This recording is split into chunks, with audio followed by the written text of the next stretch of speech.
ఈరోజు కలెక్టర్ ఆఫీస్కి రావడం జరిగింది. గ్యూవెన్స్లో చీపురుపల్లి నియోజకవర్గం సంబంధించి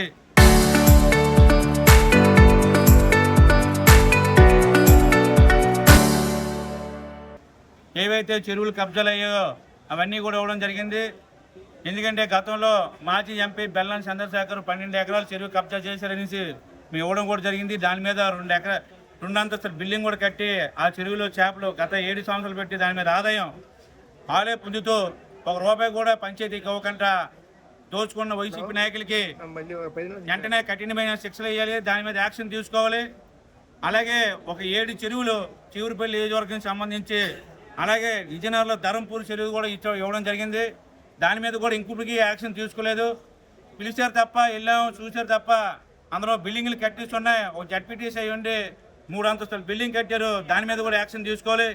మాజీ ఎమ్మెల్యే బచ్చు సత్యనారాయణ గారు కూడా గాజుల రేగలో 8 ఎకరాల చెరువులో కట్టారు, వాటి మీద కూడా కంప్లైంట్ పెట్టిన, అవి కూడా యాక్షన్ తీసుకొని వెంటనే కట్టిన చర్యలు. ఎందుకంటే ఈ వైసీపీ నాయకులు ఇంకా కూటమి ప్రభుత్వం మీద విషం చిమ్ముతూ ఎందుకని మీరు మాట్లాడుతూ ఏమైనా మాట్లాడితే అక్రమాలు చేస్తున్నారు, అక్రమ అరెస్టులు చేస్తున్నారు అని చెప్పి వైసీపీ నాయకులు చెప్తున్నారు. ధర్మంగా అరెస్ట్ చేయలేకపోతున్నాం.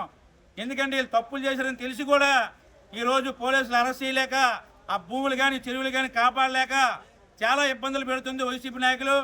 ఎందుకంటే ఈరోజు గోవా గవర్నర్ అయ్యి కూడా అతని భూమికి కూడా రక్షణ లేదు. అంటే సామాన్యుడి భూములు కానీ చెరువులు కానీ ఎలా కాపాడగలరనేసి ఈరోజు సీఎం గారు కానీ డిప్యూటీ సీఎం గారు యాక్షన్ తీసుకొని జలధారను పెట్టారు. చెరువులన్నీ కాపాడి రైతులకి నీరు అందేటట్టు చేయాలని జనసేన పార్టీ ఎప్పుడు పోరాడుతుంది. దీని మీద యాక్షన్ తీసుకోవాలి. ఎవరైతే ఆక్రమించారో వాళ్ళ కఠినమైన శిక్షలు కేసులు వేయాలని జనసేన పార్టీ కోరుకుంటున్నాం.